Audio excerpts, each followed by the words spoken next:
rafiki mpendwa mtazamaji na msikilizaji wa kipindi kimongozo kujifunza Biblia lesoni ya shule ya Sabato kitakipeperushwa kwenye Theologies TV. Tunayo furaha ya kuwa pamoja nawe na kusafiri pamoja katika majifunzo ya Biblia neno la Mungu. Robo ya 3 mwaka 2025 tumeimaliza, ambayo ilikuwa ikizungumzia kuhusu kitabu cha Kutoka, na leo tunakujia na somo la robo ya 4 mwaka 2025 inazungumzia kuhusu mafundisho ya imani kutoka kwa Yoshua. Mafundisho ya imani kutoka kwa nani? Kwa Yoshua. Mpendwa mtazamaji na msikilizaji, ukumbuke tu ya kwamba katika robo ambayo imepita kwenye Kutoka tumejifunza wana wa Israeli wanapotoka Misri kuelekea Kanaani, lakini hawajafika, wako karibu, wako kwenye jangwa. Kunafikia sehemu fulani, basi wengi wao, kizazi kilichotoka huko Misri, wengi wao wanafariki. Kuna baki tu Yoshua na Kalebu, na Musa pia yeye haruhusiwi tena kuingia Kanaani. Na Mungu akapea mamlaka sasa kwa Yoshua, ili kwamba mahali ambapo Musa akaachia kazi, Yoshua aendeleshe hiyo kazi kwa kuwavusha wana wa Israeli kuwafikisha Kanaani, mahali ambapo Mungu alitaka kabisa wafikie kijiografia. Kwa hivi tutajifunza masomo ya muhimu, mafundisho ya imani kutokana kwa Yoshua. Mwandishi wa lesoni hii yetu anaitwa Barna Magiarosi, ambaye ametuandikia lesoni hii, na tutakuwa na masomo mengi kabisa kama mbinu kwa ajili ya mafanikio, kushangazwa na neema, makumbusho ya neema, pambano linalosababisha mapambano yote. Mungu anakupigania adui aliye ndani, utii wa kiwango cha juu kabisa, watu hodari wa imani. Tutawajifunza akina Yoshua na Kalebu na warithi wa ahadi, wafungwa wa matumaini. Pia tutajifunza kuhusu Yoshua wa kweli na kuishi katika ile inji, na Mungu ni mwaminifu. Na chagueni hivi leo itakuwa ni somo 13 ambazo tutajifunza katika robo hii. Lakini kwa hili la kwanza, kabla tuliingie, utajiuliza kwa nini tujifunze tena kitabu cha Yoshua ambacho kiliandikwa siku zilizopita.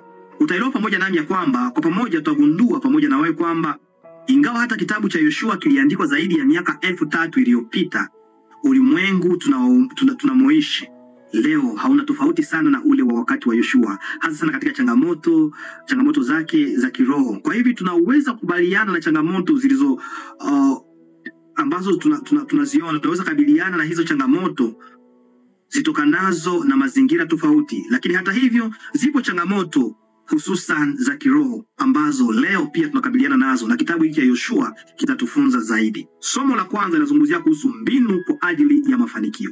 Ni nani kati yetu hajatamani kufanikiwa? Kila mtu katika mpango wake, awe ni mchungaji, awe ni daktari, awe ni mganga, awe sijui mwalimu, kila mtu mahali alipo, kila mtu tunataka kufanikiwa. Na hivi kuna siri ama kuna mbinu ambazo tunaweza kuziweka maanani ili kwamba tufanikiwe. Nitakusii basi jiandae.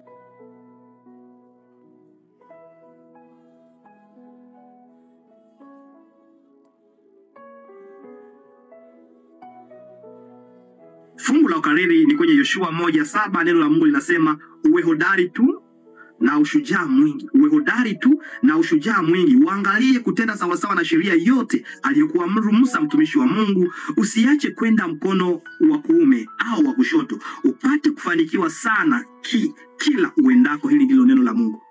Mpendwa mtazamaji na msikilizaji, mojawapo wa mbinu za kufanikiwa ni lazima tuwe hodari na tuwe na ushujaa mwingi, huko tukimtumainia Mungu. Mpendwa, Biblia inasema kwamba baada ya miaka hiyo 40 ambayo Musa alikuwa akiwaongoza wana wa Israeli huko wakitangatanga katika jangwa, kizazi kipya kilikuwa kimezaliwa, kwa sababu kizazi kile cha zamani kilichotoka Misri, wengi wao walifariki kwa sababu ya ukaidi wao na hawakuweza kuingia katika nchi ya ahadi.